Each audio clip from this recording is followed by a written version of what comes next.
You, my dear students. So, with warm welcome, once again, I welcome you all to the online class of Shri Ram Public School. I, Bipin Mishra, TGT English, your teacher, is going to run English literature class, and today I am here with a new poem, Mystery of the Talking Fan. तो प्यारे बच्चों, mystery of the talking fan का मतलब होता है mystery का मतलब होता है सेक्रेट, समथिंग वेरी जो कि रहस्य हो, उसको बात किया जाता है, उसको कहा जाता है मिस्ट्री।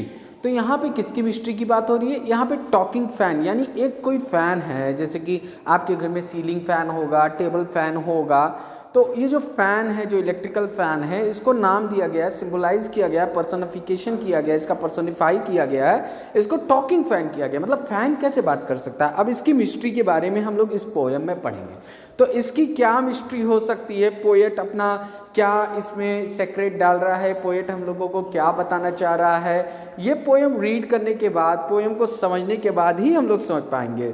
सो मेरे प्यारे बच्चों, माय डियर स्टूडेंट्स, सबसे पहले तो हमको ये जानना होगा कि एक फैन जो कि इलेक्ट्रिक से चलता है,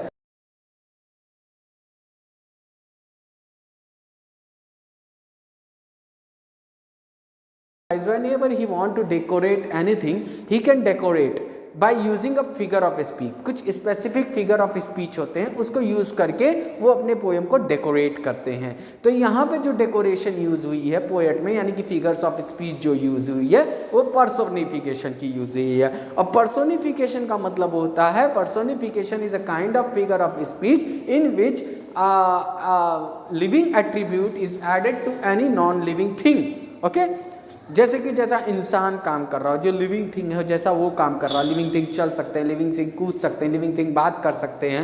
सो जो लिविंग थिंग होते हैं, तो लिविंग थिंग जिस तरीके के काम कर सकते हैं, सेम उसी तरीके का जब पोएट किसी चीज़ को सिंबलाइज करता है तो वो पर्सोनिफिकेशन हो जाता है। तो यहाँ पे जो मिस्ट्री की बात हो रही है, यहाँ पे mystery of a talking fan है। तो is there a ceiling fan in the room, where are you sitting now. अब देखिए, सबसे पहले आप तो जिस कमरे में बैठे हो, आज इस समय जिस कमरे में बैठे हुए हो, क्या वहाँ पे कोई सीलिंग फैन है? आप देखिए, उसको ध्यान से देखिए, है, होगा ज़रूर। जिस भी सीटिंग रूम में बैठे होगे वहाँ पे सीलिंग फैन होगा। सीलिंग फैन का मतलब होता है जो ऊपर छत पर जो हमारा फैन लगा हुआ है, जो बड़ा 3 ब्लेड वाला फैन होता है, उसको हम लोग सीलिंग फैन कहते हैं। इज द फैन क्वाइट और नॉइजी। अब वो फैन देखते होगे, कुछ कुछ फैन होते हैं जो कि बहुत ही स्मूथली चलते हैं, बिना आवाज़ के, सन सन सन सन हवा देती है, हवा की केवल आवाज़ आती है। अब कुछ फैन होते हैं जब चलते हैं तो चूँ चूँ चूँ चूँ की आवाज़ आती है, या खट खट खट खट की आवाज़ आती है, ऐसे कुछ आवाज़ें आती हैं। आपने इसको अब महसूस भी किया होगा, फील भी किया होगा, आपने इसको एक्सपीरियंस किया होगा। If it is noisy, you may be sure it is a distance relative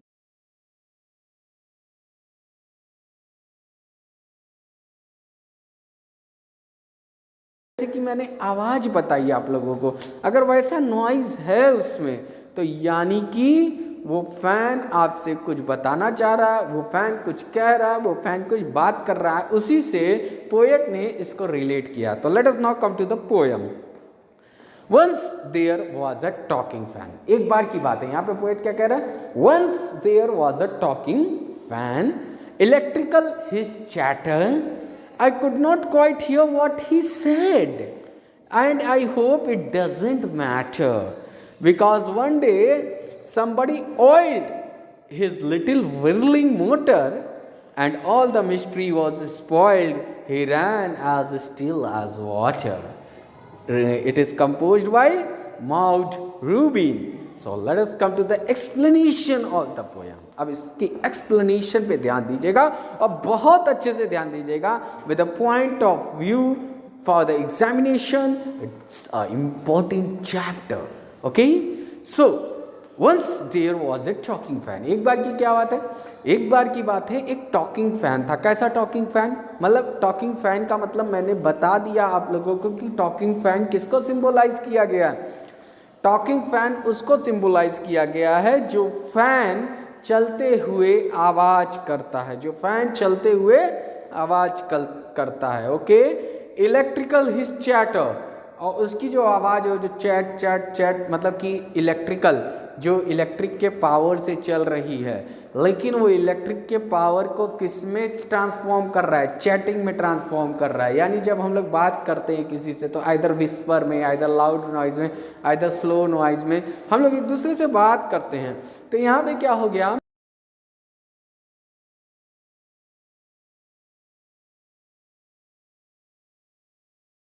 आवाज कर रहा था, इलेक्ट्रिकल ही चैटर, उसकी जो इलेक्ट्रिकल एनर्जी थी वो किसने पर ट्रांसफॉर्म हो रही थी, चैटिंग में ट्रांसफॉर्म हो रही थी। I could not quite here what he said, यहाँ पे पोएट कह रहा है वो चैटिंग तो कर रहा था, वो इलेक्ट्रिकल फैन चैटिंग तो कर रहा था, बोल तो रहा था, शाबाश तो कर रहा था, लेकिन पोएट समझ नहीं पा रहा था कि वो फैन क्या बोल रहा है, वो फैन क्या बोल रहा है।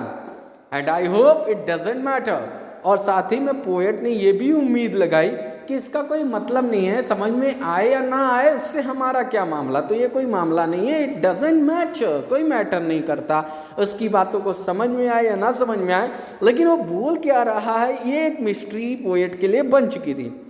अब देखो, because one day somebody while, लेकिन इस वजह से वो मैटर नहीं करता क्योंकि एक दिन एक जो मैकेनिक आया था मेरे घर पर, वो मैकेनिक आकर के उस फैन को ऑयल कर दिया, ऑयलिंग, और वो ऑयलिंग कहाँ पे किया, it's is little whirling motor, एक टेढ़ी मेढ़ी जिसमें काफ़ी सारा जाल की तरह बुना हुआ, तारों से बुना हुआ एक मोटर था, उसके जो इलेक्ट्रिकल छोटा सा मोटर था उसमें किसी ने ऑयलिंग आकर के कर दी। And all the mystery was spoiled, और जब उसने ऑयलिंग कर दी, ऑयलिंग करने के बाद जो भी उस फैन की मिस्ट्री थी वो पूरी तरीके से ख़त्म हो गई। There was nothing in the motor left, he ran as still as water. और अब वो फैन कैसा रन कर रहा था, अब वो फैन इतना आराम से, इतनी शीतलता के साथ चल रहा था जैसे कि कोई पानी चल रहा हो, समझ में आया। तो it was compose by mount Rubin my dear student. So यहाँ पे पोएम ख़त्म होती है। अब आप लोगों को आई होप कि पोएम समझ में आ गई होगी। And now I am coming to the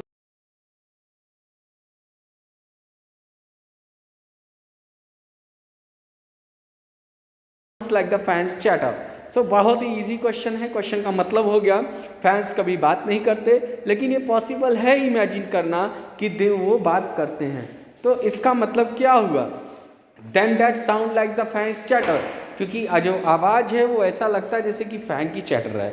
अब आपको ये कंप्लीट द फॉलोइंग सेंटेंस करना है, यानी पोएम में से उठा करके इन सेंटेंसेस को कंपनी का आपको ये सेंटेंस उठा करके कंप्लीट करना है। What do you think the talking fan was demanding, how does an electric fan manage to throw so much air when it is switched on, is there a talking fan in your house, create a dialogue between fan and your mechanic. So my dear student, you all have to write down the question and answer, and अगर आप लोग नहीं लिख पाओगे तो soon I would be sending you the question and answer। और बच्चों जिनके भी नोट्स नहीं कंप्लीट हैं, मैं ये कहना चाहूँगा कि जैसे कि नोट्स के PDF मैंने बहुत पहले आप लोगों को भेज दिए हैं, अगर आपको नहीं नोट्स मिल रहा है तो you can contact to your colleague and take your notes, ठीक है। क्योंकि जब आप लोग मुझसे नोट्स मांगते हो तो either I am in the school और either I am in the office, so that is why it is not quite possible to send individually again and again the notes. जिसके भी नोट्स इनकम्प्लीट हैं वो notes अपने मंगा लें, अपने colleague से कांटेक्ट करके उनसे पिक मंगा लें और वो नोट्स कंप्लीट कर लें। एग्जामिनेशन जैसे कि हमारे कंडक्ट होने वाले हैं 18 दिसंबर से, उसके पहले हम लोगों को सिलेबस कंप्लीट करना है। So my dear student, I hope all of you would be fine, would be safe, remain inside the home, stay safe, stay free. Thank you and have a nice day.